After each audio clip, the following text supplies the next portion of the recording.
Imagine कि आपने एक नई कंपनी ज्वाइन की है। अब आपकी कंपनी ज्वाइन करने पर आपको मिलता है एक ब्रांड न्यू लैपटॉप, लेकिन आपकी कंपनी की पॉलिसी कहती है कि अगर आपसे ये लैपटॉप खो जाता है या मिस हो जाता है तो आपको इस लैपटॉप की ओरिजिनल कॉस्ट का 15% मतलब 15% अमाउंट पे करना होगा। Many employers do this to drive the ownership with the employees। अब ये जो 15% अमाउंट है ये इंश्योरेंस की आम बोलचाल की भाषा में कहलाता है डिडक्टिबल्स। लेकिन ये डिडक्टिबल एक्चुअल में क्या है, क्या इसे पे करना ऑप्शनल है या कंपलसरी, तो आज की वीडियो में हम यही जानेंगे। तो चलिए वीडियो स्टार्ट करते हैं। जब आप अपनी इंश्योरेंस कंपनी से क्लेम लेते हो तो इससे पहले कि आपकी इंश्योरेंस कंपनी आपका क्लेम प्रोसेस स्टार्ट करे वो आपको कुछ अमाउंट पे करने के लिए बोलती है। अब वो जो अमाउंट अपनी पॉकेट से आप पे करते हो उसे बोलते हैं deductibles. Almost all types of insurance plans come with deductibles.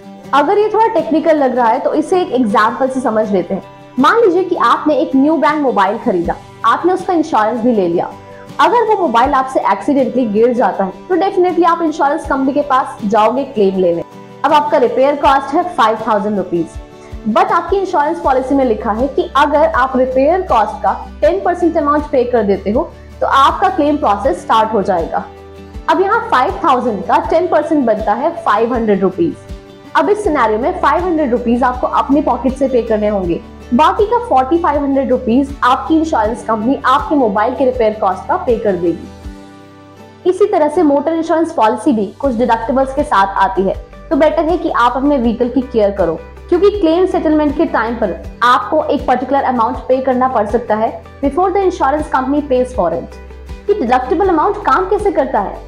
Deductible amount तब रोल में आता है जब आप क्लेम करते हो। ये क्लेम अमाउंट आप दो पार्ट में डिवाइड कर सकते हो, एक डिडक्टिबल अमाउंट जिसे आपको पे करना होता है और दूसरा है amount excluding the deductible which is paid by your insurance company. Deductibles दो तरह का होता है, one compulsory deductibles, second voluntary deductibles. सबसे पहले हम समझेंगे कि ये कंपल्सरी डिडक्टिबल क्या है। Compulsory deductible motor insurance policy में एक मैंडेटरी प्रोविजन है declared by IRDAI means insurance regulatory development authority of India. Compulsory deductible आपके प्रीमियम को अफेक्ट नहीं करता, क्योंकि ये कार के मॉडल, उसका मैन्युफैक्चरिंग ईयर, उसकी मार्केट वैल्यू और IDV पर बेस्ड होता है। कंपल्सरी डिडक्टिबल अमाउंट IRDAI की गाइडलाइंस के अकॉर्डिंग ही मोटर इंश्योरेंस पॉलिसी फिक्स करती है। Regardless of the claim amount compulsory deductible fix होता है। इस अमाउंट को इंजन की कैपेसिटी को ध्यान में रखकर ही फिक्स किया जाता है। एज पर IRDAI different types of vehicle के डिफरेंट डिडक्टिबल्स हैं। कोई भी इंजन जिसकी इंजन कैपेसिटी 1500 क्यूबिक सेंटीमीटर से कम है उसका डिडक्टिबल अमाउंट होगा 1000 रुपीज। कोई भी फोर व्हीलर जिसकी इंजन कैपेसिटी 1500 क्यूबिक सेंटीमीटर से ज्यादा है तो उसका डिडक्टिबल अमाउंट है 2000 रुपीज। बाय द वे, किसी भी व्हीकल की इंजन कैपेसिटी को क्यूबिक सेंटीमीटर में नापा जाता है। और हाँ, किसी भी टू व्हीलर के लिए डिडक्टिबल अमाउंट है 100 rupees. Let's take a very simple example. Ram के पास 2 लाख IDV वाली एक कार इंश्योरेंस पॉलिसी है। अब उसकी कार सडनली एक्सीडेंट में डैमेज हो जाती है, जिस वजह से उसका रिपेयर कॉस्ट आता है 10,000 रुपीज। अब क्योंकि उसे डिडक्शन भी पे करना होगा, क्योंकि उसकी कार का इंजन 1500 सीसी से ज्यादा का है तो उसे यहाँ 2000 रुपीज एज डिडक्टिबल अमाउंट पे करने होंगे। बाकी का बचा हुआ अमाउंट जो कि 8000 है, 8000 उसकी इंश्योरेंस कंपनी पे करेगी। ये example just deductible amount explain करने के लिए है। Apart from this, when you file a claim आपकी इंश्योरेंस कंपनी डेप्रिसिएशन और कंज्यूमेबल अमाउंट भी डिडक्ट करती है। तो ये था कंपल्सरी डिडक्टिबल। आप समझते हैं कि ये वॉलंटरी डिडक्टिबल क्या है। वॉलंटरी डिडक्टिबल एक ऑप्शनल अमाउंट है, मींस जब आप इंश्योरेंस पॉलिसी खरीदते हो तो आप इस वॉलंटरी डिडक्टिबल को पे करना चूज कर सकते हो। लेकिन अगर ये ऑप्शनल है तो फिर आप इसे क्यों पे करोगे? क्योंकि इसका भी एक बेनिफिट है। वॉलंटरी डिडक्टिबल अमाउंट पे करना अगर आप चूज करते हो तो आपका प्रीमियम इससे कम हो जाता है। बट हाँ, क्लेम करते टाइम आपको ये वॉलंटरी डिडक्टिबल अमाउंट पहले पे करना होगा, उसके बाद आपकी इंश्योरेंस कंपनी बाकी का क्लेम अमाउंट पे करेगी। वॉलंटरी डिडक्टिबल पे करते टाइम आपको कंपल्सरी डिडक्टिबल भी पे करना है, क्योंकि वो तो कंपल्सरी है ही।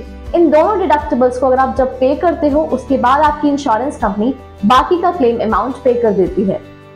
वेरियस वॉलंटरी डिडक्टिबल्स पर डिफरेंट प्रीमियम अमाउंट ऑफर किया जाता है।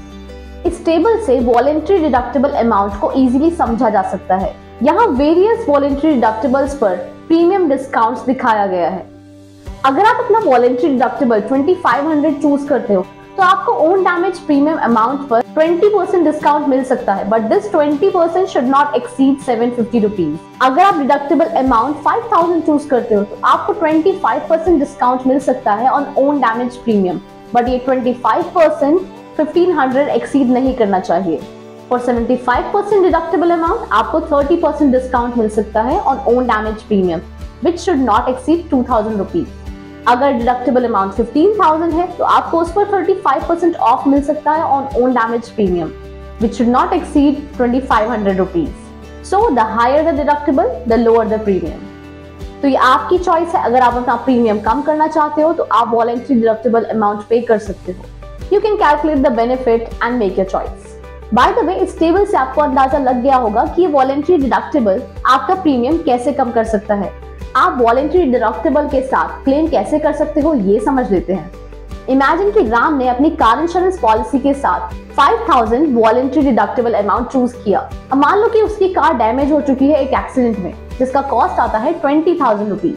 अब वो क्लेम कर देता है। अब यहाँ राम को इस 20,000 में से 7,000 रुपीज अपनी पॉकेट से पे करना होगा। 5,000 जो कि उसने वॉलेंट्री डिडक्टेबल चूज किया था और 2,000 कंपल्सरी डिडक्टेबल, क्योंकि अगर राम की कार